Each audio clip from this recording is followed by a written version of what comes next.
ಆತ್ಮೀಯ ವೀಕ್ಷಕರೇ ನಮಸ್ಕಾರ. ನಾನು ದೇವರಾಜ್ ರೆಡ್ಡಿ, ಜಲತಜ್ಞ, ಚಿತ್ರದುರ್ಗದ ಜಿಯೋ ರೈನ್ ವಾಟರ್ ಬೋರ್ಡ್ ಸಂಸ್ಥೆಯ ಮುಖ್ಯಸ್ಥ. ಈಗ ಹೇಳುವಂಥ ಒಂದು ವಿಶೇಷ ಅಂತಂದರೆ, ಧಾರವಾಡ ಜಿಲ್ಲೆಯಲ್ಲಿ ಬರುವಂಥದ್ದು ದೇವರ ಹುಬ್ಬಳ್ಳಿ. ದೇವರ ಹುಬ್ಬಳ್ಳಿಯ ಒಂದು ಮಠದಲ್ಲಿ ಸುಮಾರು 2 ಲಕ್ಷ ಲೀಟರ್ ಕೆಪಾಸಿಟಿಯ ಮಳೆ ನೀರಿನ ಒಂದು ಬೃಹತ್ ತೊಟ್ಟಿಯನ್ನು ಮಾಡಿ ಸುಮಾರು 8 ವರ್ಷಗಳು ದಾಟಿದೆ. 8 ವರ್ಷಗಳಿಂದ ಶ್ರೀಮಠದಲ್ಲಿ ಗುರುಗಳು ಮಳೆ ನೀರನ್ನ ಕುಡಿತಾ ಇದ್ದಾರೆ. ಭಕ್ತಾದಿಗಳು ಮಳೆ ನೀರನ್ನ ಕೊಡುವಂಥ ಕೆಲಸ ಮಾಡ್ತಾರೆ. ಇದೊಂದು ದೊಡ್ಡ ಮಾದರಿಯಾದಂಥ ಒಂದು ಕೆಲಸ. ನಾನು ಹೇಳೋಕ್ಕಿಂತಲೂ ಗುರುಗಳ ಮಾತಿಂದಲೇ ಮಾಹಿತಿಯನ್ನು ಕೇಳ್ತಾ ಹೋಗೋಣ. ವಿಡಿಯೋ ನೋಡ್ತಾ ಹೋಗಿ.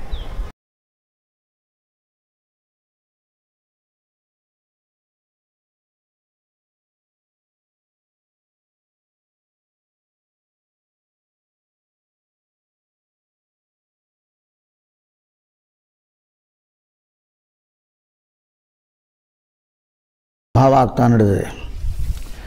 ಇದನ್ನು ಯೋಜನಾಬದ್ಧವಾಗಿ ಶುದ್ಧಗೊಳಿಸಿ ಅಂಥ ಶುದ್ಧವಾದಂಥ ನೀರನ್ನು ನಾವು ಉಪಯೋಗ ಮಾಡುವಂಥದ್ದಾದರೆ 2 ರೀತಿಯಿಂದ ಲಾಭ.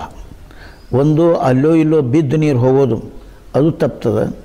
ಇನ್ನೊಂದು ಮಾತು ಅಂದರೆ ಅತ್ಯಂತ ಶುದ್ಧವಾದಂಥ ನೀರು ನಮಗೆ ಉಪಯೋಗ ಮಾಡಲಿಕ್ಕೆ ಸಿಗ್ತದೆ. ದೇವರಾಜ ರೆಡ್ಡಿಯವರು ನಮ್ಮ ದೇವರ ಬಳಿಯ ಸಿದ್ಧಾರೂಢ ಮಠಕ್ಕೆ ಬಂದು ಈ ಥರ ಮಾಡೋಣ ಅಂಥೇಳಿ, ನನ್ನ ಕಲ್ಪನೆ ಯಾಕೆ ಇದು ಬಂತು ಮಾಡಬೇಕು ಅಂಥೇಳಿ ನಾನೊಂದು ವ್ಯಕ್ತಿಯನ್ನು ನೋಡಿದೆ. ಆ ವ್ಯಕ್ತಿ ಹೆಂಗಿದ್ರಪ್ಪ ಅಂತ ಬೇರೆ ಬೇರೆ ರೋಗಗಳಿಂದ ಅವ್ರು ಕುಡಿದ್ರು. ವಿಶೇಷವಾಗಿ ನಾರು ಹುಣ್ಣು ಅಂತ ಪ್ರಸಿದ್ಧ ನಮ್ಮ ಕಡೆ. ಆ ನಾರು ಒಳಗೆ ಹೋಗ್ತು ಅಂತಂದ್ರೆ ಸಾಯುವಷ್ಟು ದುಃಖ ಆಗ್ತದೆ. ಆ ನಾರಲ್ಲಿ ಆಯ ರೋಗ ಭಾಳ ಕೆಟ್ಟ ರೋಗ. ಅದನ್ನು ಔಷಧಿ ಉಪಚಾರ ಮಾಡಿದರೂ ಲಘುನ ಕಡಿಮೆ ಆಗೋದಿಲ್ಲ. ಅಂಥವನು ಅವ ಇಂಥದ್ದು ಬಂದು ಇದು ಮಾಡಿ ನೀರು ಕೊಯ್ಲಿ ಮಾಡಿ ಕಾರ್ಯಕ್ರಮ ಮಾಡಿ ತಮ್ಮ ಮನೆಯೊಳಗೇ ಮಾಡಿ ತಮ್ಮ ಮನೆ ಮೇಲೆ ಬಿದ್ದಂಥ ನೀರನ್ನು ಈ ಥರ ಶುದ್ಧಗೊಳಿಸಿ ಒಂದು ಟ್ಯಾಂಕ್ ಕಟ್ದ. ಆ ಟ್ಯಾಂಕಿನ ಉಪಯೋಗನ ನೀರನ್ನು ಅಡುಗೆ ಮಾಡೋದಕ್ಕೆ, ಕುಡಿಯೋದಕ್ಕೆ, ಸ್ನಾನಕ್ಕೆ ಎಲ್ಲ ಉಪಯೋಗ ಮಾಡ್ಲಿಕ್ಕತ್ತ. ಇಡೀ ಊರಾಗ ಅವನೊಂದು ಮನೆಯೊಳಗೆ ಮಾತ್ರ ಆ ನಾರು ಹುಣ್ಣು ಮುಂದೆ ಕಾಣಿಸ್ಕೊಡ್ಲ ಹೋದು. ಹಂಗೆ ಎಲ್ಲರೂ ಕೂಡ ಇಂಥ ಒಂದು ಮಳೆ ನೀರು ಕೊಯ್ಲಿ ಕಾರ್ಯಕ್ರಮ ನಮ್ಮನೂ ಸಾಧ್ಯ ಎಷ್ಟಾಗ್ತದೋ, ನಮ್ಮ ನೀರು ಸಂಗ್ರಹ ಎಷ್ಟಾಗ್ಲಿಕ್ಕೆ ಸಾಧ್ಯವೋ ಅವರು ದೇವರಾಜ ರೆಡ್ಡಿಯವರು ಹೇಳ್ತಾರೆ. ಆ ಪ್ರಕಾರ ನಾವು ಮಾಡಿಕೊಂಡ್ರೆ ನಮ್ಮ ಮಠದೊಳಗೆ 2.5 ಲಕ್ಷ ಲೀಟ್ರ್ ನೀರು ಹಿಡಿಯುವಂಥ ಒಂದು ಟಾಕಿಯನ್ನು ಶ್ರೀ ದೇವರಾಜ ರೆಡ್ಡಿಯವರನ್ನೇ ನಮಗೆಲ್ಲ ಮಾರ್ಗದರ್ಶನ ಮಾಡಿಸ್ಕೊಟ್ರು.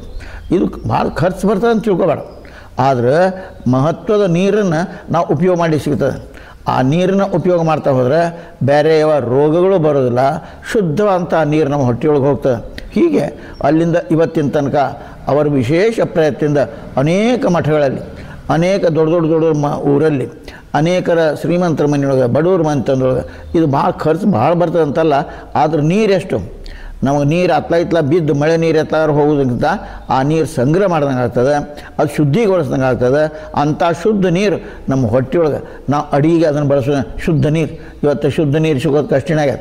ಕಾರಣ ಅಂತಂದರೆ ಭೂಮಿಗೆ ಅಲ್ಲೇ ಇಲ್ಲೇ ಔಷಧಿಗಳನ್ನ, ಕೆಟ್ಟ ಔಷಧಿಗಳನ್ನ ಹಾಕಿ ಅಲ್ಲಿ ಬಿದ್ದಂಥ ನೀರು ಅಲ್ಲಿ ಮುಂದೆ ಹರಿದು ಹೋಗಿ ಏನೋ ನೀರು ಸಾಗರಕ್ಕೆ ಆಗ್ತದೋ, ನದಿಗೋ ಕೆರೆಗೋ ಇದು ಸೇರಿಬಿಡ್ತು ಅಂದ್ರೆ ಆ ನೀರು ವಿಷಾರಿ ನೀರಾಗ್ತದೆ. ಅದು ರೋಗಗಳಿಗೆ ಕಾರಣೀಭೂತ ಆಗ್ತದೆ.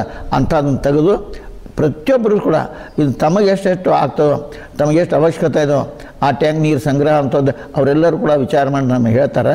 ಅಂಥದ್ದನ್ನು ಪ್ರತಿಯೊಬ್ಬರು ಮಾಡಿಕೊಂಡ್ರೆ ಜಗತ್ತಿನಲ್ಲಿಯೇ ನೀರಿನ ಸಮಸ್ಯೆ ಅನ್ನೋದು ಮುಂದೆ ಇರಲಾರ್ದು. ಯಾಕೆ ಅಂಥ ಶುದ್ಧ ನೀರನ್ನು ನಾವು ಬಳಸ್ಕೋಬೇಕಾದ ನಮ್ಮ ಪೀಳಿಗೆಗೆ ಅದು ಕೊಡಬೇಕು.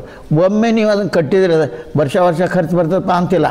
ಅದು ಪ್ರತಿ ವರ್ಷ ಏನೋ ಚೂರು ಸಾರು ಅದರೊಳಂಥ ಸಾಮಾನು ಶುದ್ಧ ಮಾಡಿ ಮತ್ತೆ ಹಾಕುವಂಥ ಪ್ರಸಂಗ ಬರೋದು ಏನು ಭಾಳ ದೊಡ್ಡ ಖರ್ಚು ಬರ್ತಂತಲ್ಲ.